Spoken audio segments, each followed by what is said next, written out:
At 3:57 p.m., 3 minutes before I was supposed to walk down the aisle, my phone lit up with a message from my mother. She said they would not be embarrassed with me. She said I should enjoy marrying my plumber. I looked at the empty front row and felt something inside me stop begging and start breathing. I stood very still and listened to my heart count seconds that the string quartet could not hear.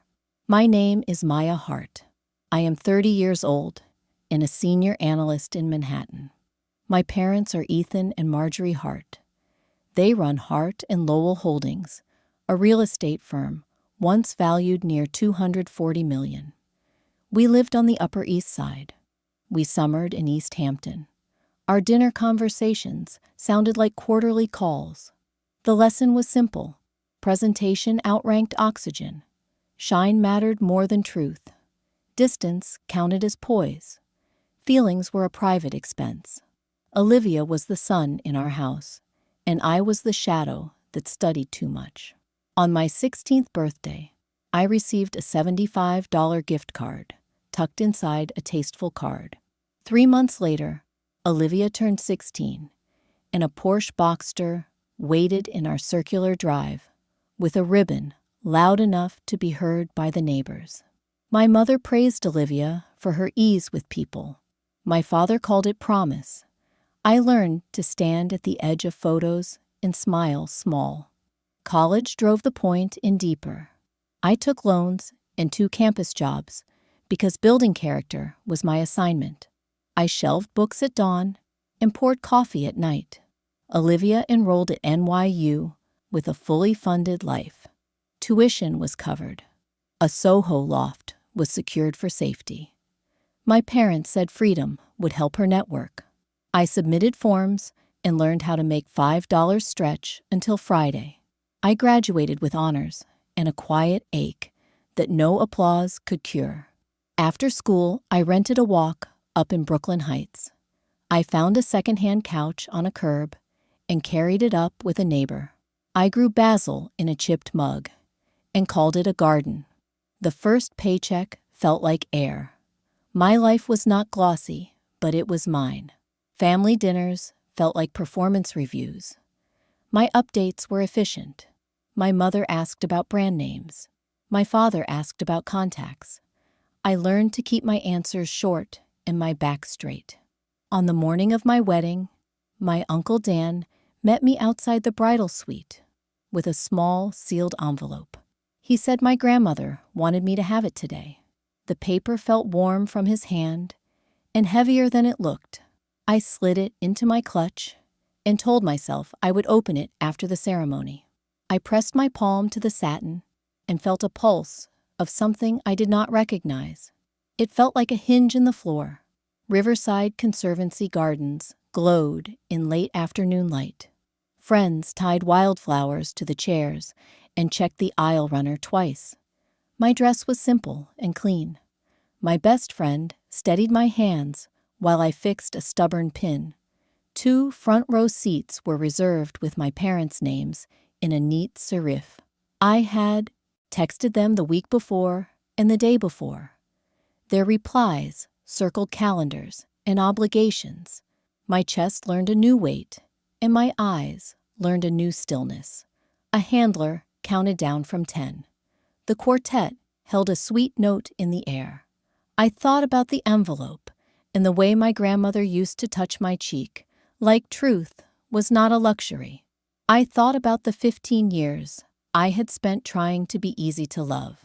I decided to walk, no matter who showed up or who did not. I closed my clutch and drew one long breath that tasted like river and light. The music rose, and the doors began to move. My phone buzzed again against my palm. This time, it was my father. If you are watching this, drop a comment telling me where you are from. Hit subscribe and stay tuned to hear how I finally stood up for myself after years of being the forgotten daughter. After the wedding day countdown ended in silence, I went back to the life I had built without them. My walk up in Brooklyn Heights was small, but the floorboards creaked with my own name, not theirs. I stacked my books on chipped shelves. I framed a photo of the city at night that I had taken myself.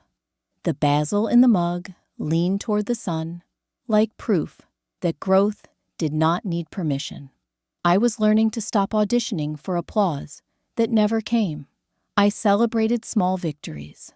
I bought a couch on layaway and carried the box up the stairs alone. I paid the last student loan installment with a breath that felt like fireworks. I made dinner for friends who came because they liked me, not because they needed a photo opportunity. For the first time, my reflection in the mirror did not need translation. One evening, I pulled the envelope my Uncle Dan had handed me from the drawer of my nightstand. The paper had softened from waiting. Inside was a typed letter from my grandmother, dated the summer I turned 18. It referenced a Hart Family Education Trust established in my name. The line item said, "Funds available for 4 years of tuition." I read it 3 times before the ink stopped blurring. My chest burned with a question that had no safe answer. The year the trust vanished was the year Olivia's Porsche gleamed under the July sun. I told myself there had to be some explanation. An accounting mistake, a delay, a promise of reallocation. But the ache in my ribs said otherwise. If the trust was real and the money was gone, then someone had moved it, and no one had told me. I folded the letter back into the envelope and pressed it shut with my thumb. Some truths wait until you are strong enough to carry them. That strength was tested sooner than I expected. On a Tuesday in April, I came home from work and heard a rush like a river inside the walls. My bathroom pipe had burst. Water soaked through the tile into the carpet. My laptop sat on the desk only feet away. I grabbed towels, but they turned heavy in seconds. Panic sharpened the edges of my thoughts. I called the emergency number taped to the elevator. The dispatcher promised help within an hour. 53 minutes later, a knock echoed against my swollen front door. I opened it to find a tall man with dark eyes and a navy polo that read, "Rivera Plumbing." His hands were calloused but steady. He smiled like a person who had seen worse and survived it. He walked in, shut off the main, and crouched to examine the mess without judgment. He told me it would be all right, in a voice that sounded like fact, not comfort. As he worked, I noticed the way he listened. He asked questions that went beyond pipes. He looked at the titles on my shelf. He made me laugh once even as the floor dried beneath us. When the valve finally tightened and the leak slowed to silence, I felt something shift inside me. Relief and something else I could not name yet. I signed the receipt with damp fingers and held the card he handed me. He said, "Call me if you have another plumbing emergency, or if you want to finish our conversation about the book on your nightstand." I tucked the card into my pocket and knew the river had carried more than water into my apartment. The water was gone, but the letter in my drawer was still waiting. The question of who had stolen my future whispered louder now that someone new had stepped into my present. Jack called the next weekend and suggested coffee. I said yes, expecting 20 minutes of polite talk. 4 hours later, we were still at the table. He asked about my work in finance and actually listened when I explained market cycles. Most people glazed over at that point, but he leaned in and asked if volatility always felt like weather. I laughed and told him sometimes it did. His questions felt like hands steadying me in a crowd. We started seeing each other regularly. Chess in a small park by the Brooklyn Bridge. Walks to the water where the city lights felt like stars. Dinners cooked together in my narrow kitchen, where he chopped onions like he had trained for it. Every time he came over, He looked at my bookshelves with the curiosity of someone opening treasure. He asked me why I loved a certain author.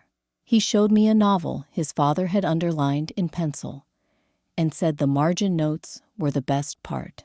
One evening, I noticed sketches spread on his desk. They were diagrams with pipes and valves, but also sensors and circuit boards. The word Hydraologic was written in the corner. These did not look like standard plumbing drawings.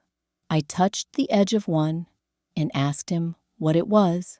He smiled and said just tinkering. His voice was light, but his eyes were serious. I let it go, but the lines of those designs stayed in my head. We grew closer, quickly. He listened without judgment when I talked about my parents. He did not try to fix their absence. He only said that family wounds are heavy, but you do not have to carry them alone. The quiet way he said it made me feel safe in a way I had not felt in years. I realized I was beginning to want a future with him, even if my parents never approved. Olivia called one night to announce her engagement to Owen. My mother had already chosen a Southampton venue. Without asking, she told me I would be a bridesmaid. The words landed like an order, not an invitation. I considered saying no. I considered protecting my dignity. In the end, I said yes, because that was what I had always done. I hung up and felt both ashamed and resigned. Jack noticed my silence and asked if I was all right. I told him about the bridesmaid dress and the way my family erased me, even when including me. He nodded with calm I did not feel. Then he leaned forward and said, "There is something I have not told you." His tone was steady, but his eyes held a weight that pulled me in. He said, after Olivia's wedding weekend, he wanted me to meet him at his shop. He wanted to show me the whole truth. He said if I still wanted him after that, then we would know we were real. I felt a chill move through me, but also a spark of hope. The sketches on his desk were not just tinkering. They were the doorway to a secret. The Hamptons always looked perfect in photographs. White fences, trimmed lawns, wine poured into crystal. To my parents, it was not a home, but a showroom. That weekend, Olivia and Owen were the stars of their exhibition. She floated from guest to guest in a silk dress, the diamond on her hand catching light like a signal flare. Owen bragged about his family's boutique hotels as though he had built them with his bare hands. My parents beamed like directors proud of their casting. Jack stood next to me and might as well have been air. At dinner, the table glowed with candles. 5 seats were set, though 6 of us were expected.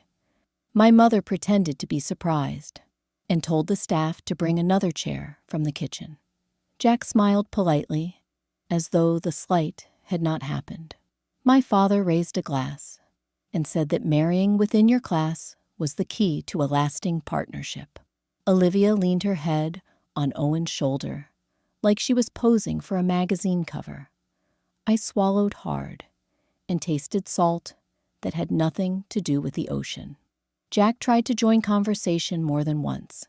He asked my father about zoning laws and new development permits. He complimented my mother's roses that grew along the back garden. They ignored him with practiced ease. Instead, my father asked Owen about expansion into Miami. My mother praised Olivia's eye for color schemes in their new penthouse. Each word was another dismissal. Each smile, another cut. Jack never lost his calm. His posture stayed steady, his eyes kind. I sat next to him, boiling with shame and fury.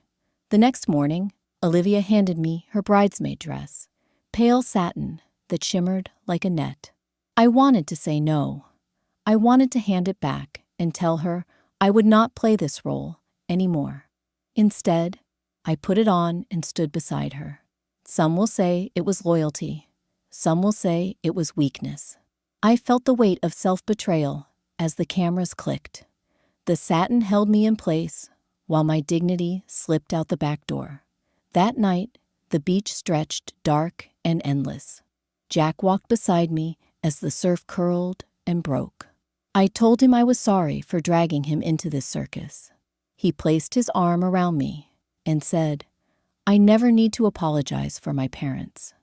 They see me the way they want to see me." I stopped walking. "What do you mean?" He turned to face the ocean, then turned back to me. "There is something I have not told you." He reached into his wallet and pressed a card into my palm. It was a student identification from Columbia Engineering. His younger face stared at me beside the blue and white seal.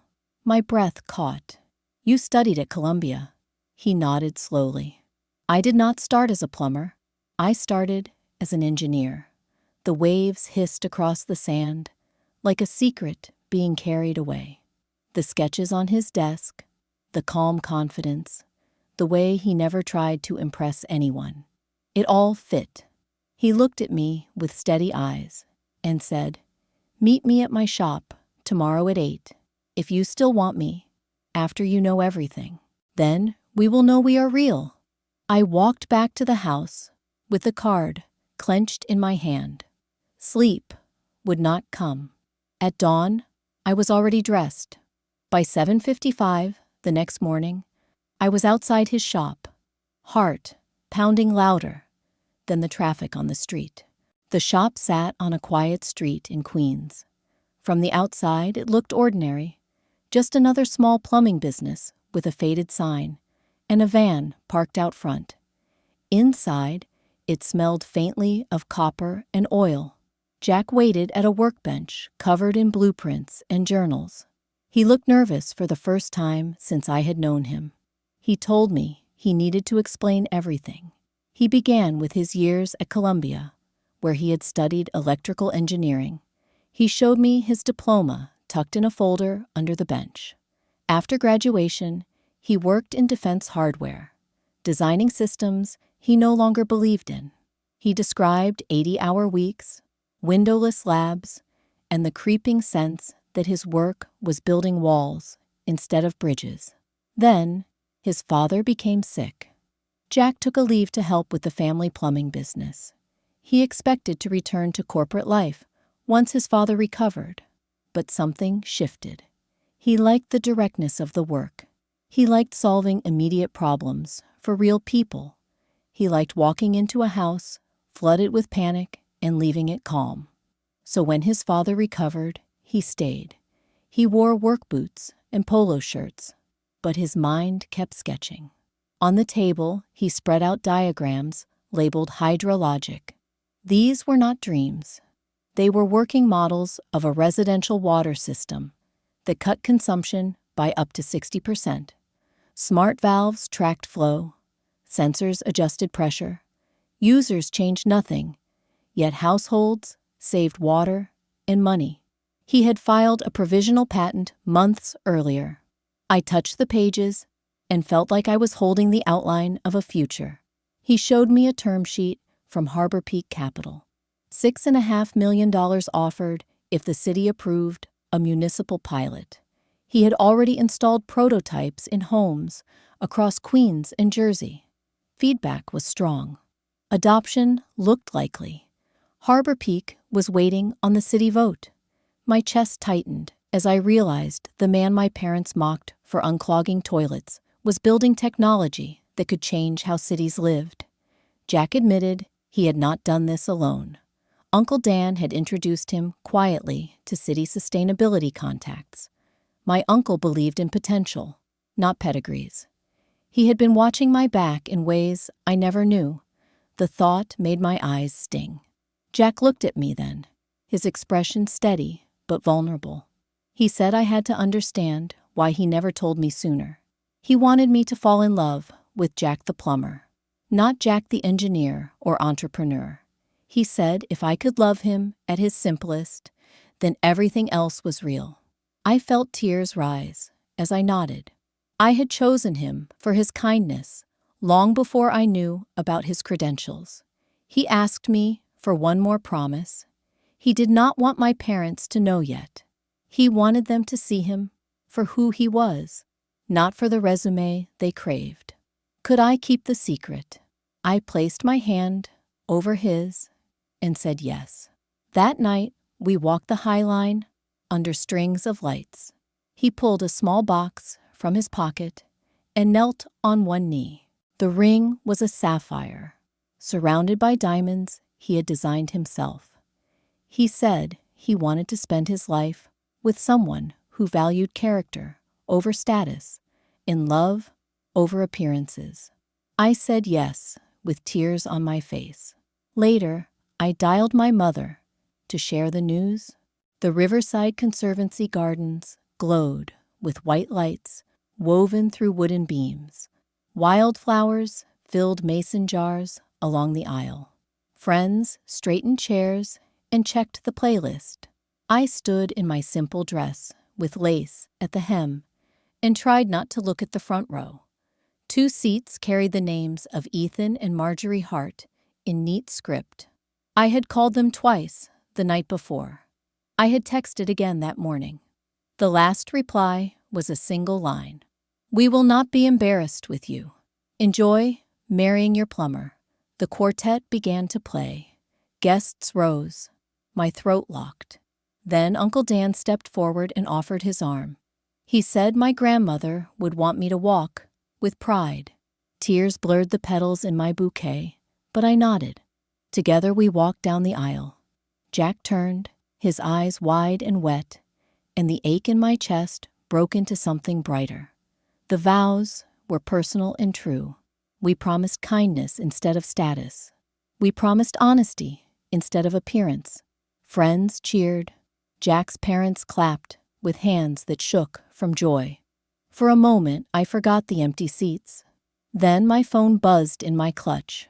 A guest whispered that a gossip blog had just posted a cruel line.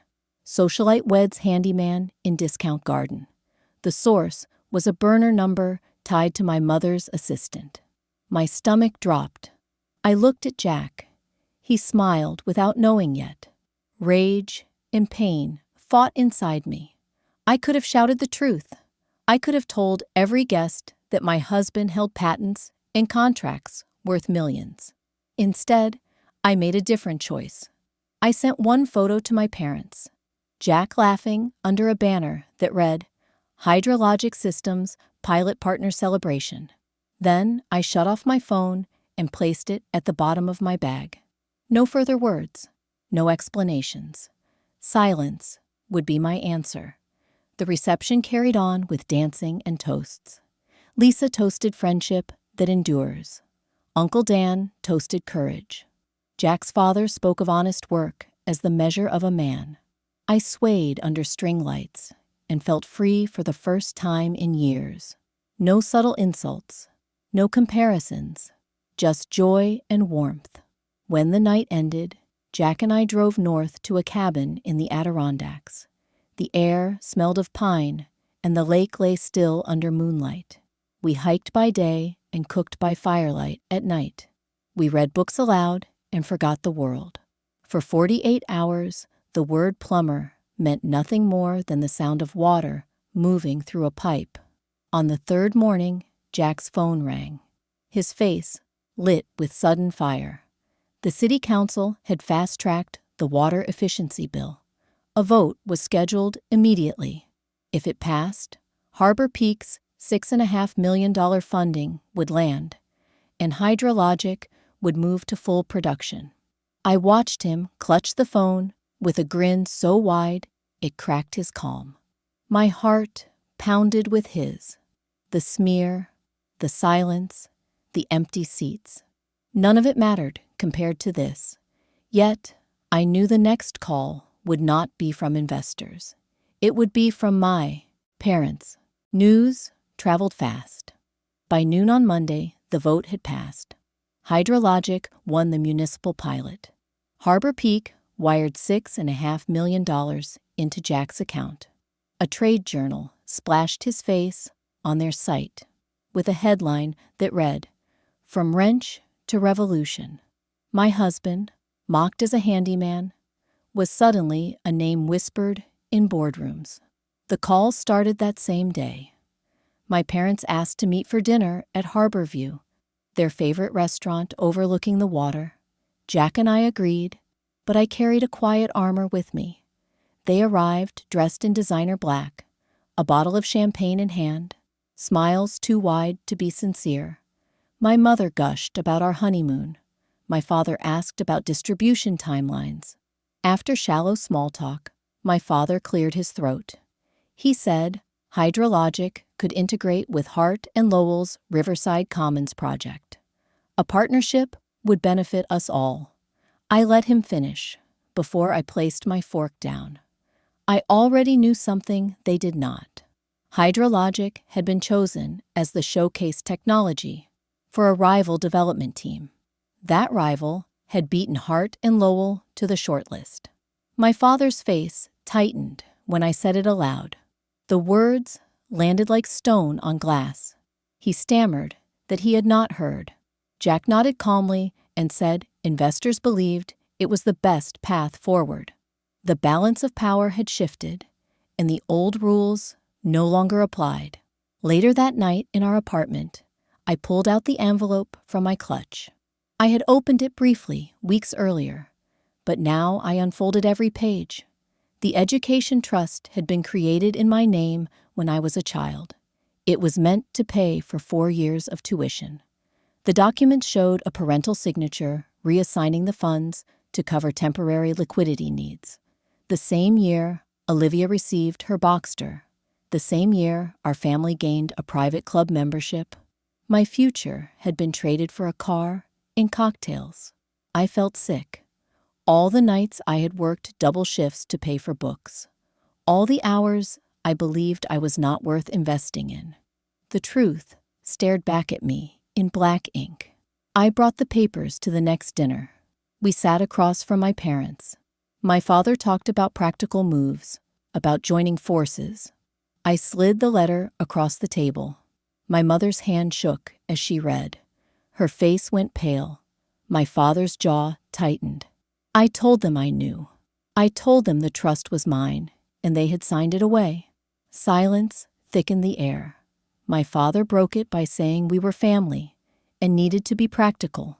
My mother whispered that mistakes had been made. I looked at both of them and felt something sharp inside me loosen. For years I had begged for approval. For years I had measured my worth by their applause. Now, the evidence lay between us. The weight shifted. I could feel it in my spine. The question was no longer whether they would accept Jack. The question was what I would accept from them. The silence, after I placed the letter on the table, stretched long. My father looked at the ink, then at me, then away. My mother's mouth opened as if to argue, then closed again. For the first time in my life, I did not rush to fill the space with explanations or apologies. I let the silence speak. I told them this was not about business. This was about trust, in the way they had stolen mine, before I was old enough to defend it. I said I was no longer the daughter who measured herself against Olivia's shadow. I was no longer the girl who waited for permission to feel proud. I was a woman who had built her life, her career, and her marriage without their help. If they wanted a place in my future, they would need to prove they could live by different values. They could not buy their way back with champagne or contracts. They could not bribe their way into respect. They would need to show it in how they spoke, how they treated people, and how they treated me. Jack reached for my hand under the table. He did not add words. He let mine stand. My parents sat in stunned quiet. When they finally left, they looked smaller than they had ever looked. For the first time, the power was no longer in their corner. It sat with me. Weeks turned into months. Hart and Lowell lost Riverside Commons, and with it, much of their prestige. The company that once stood as a giant of appearances was forced to shrink. To their credit, they did not collapse entirely. They shifted toward building smaller, sustainable projects.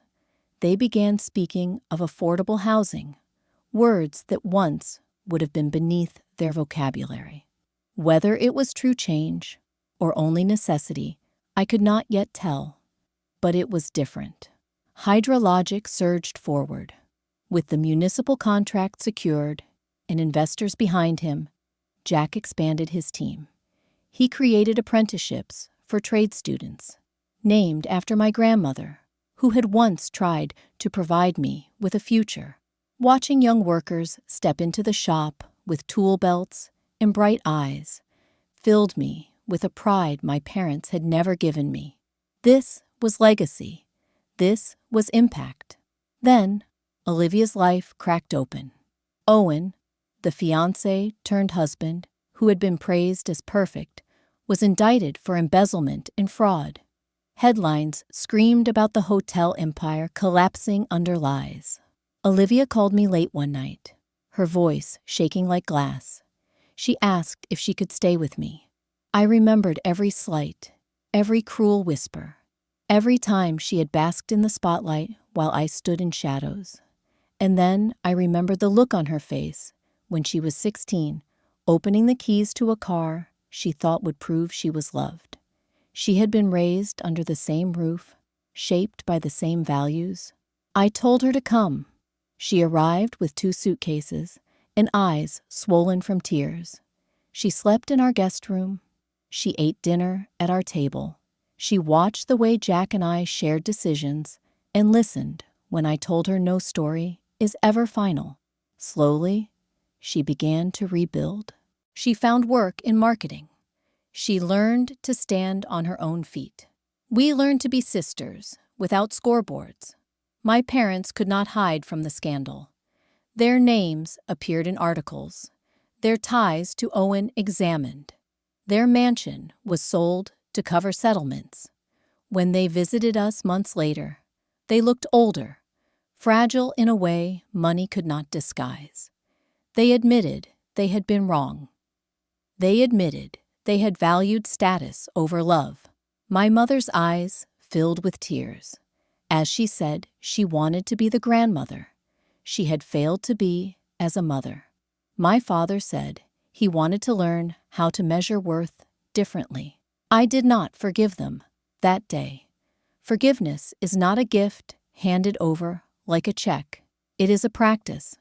But I allowed them a chair at the table.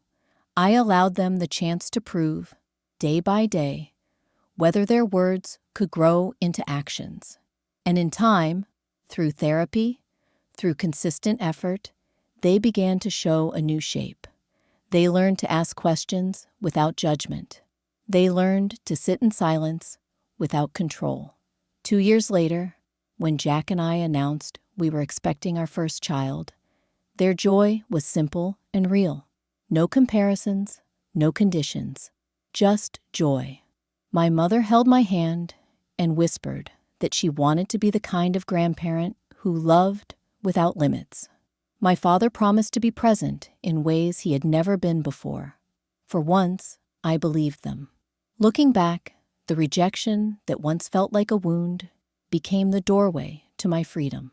Their absence on my wedding day hurt, but it also freed me from chains I had carried since childhood.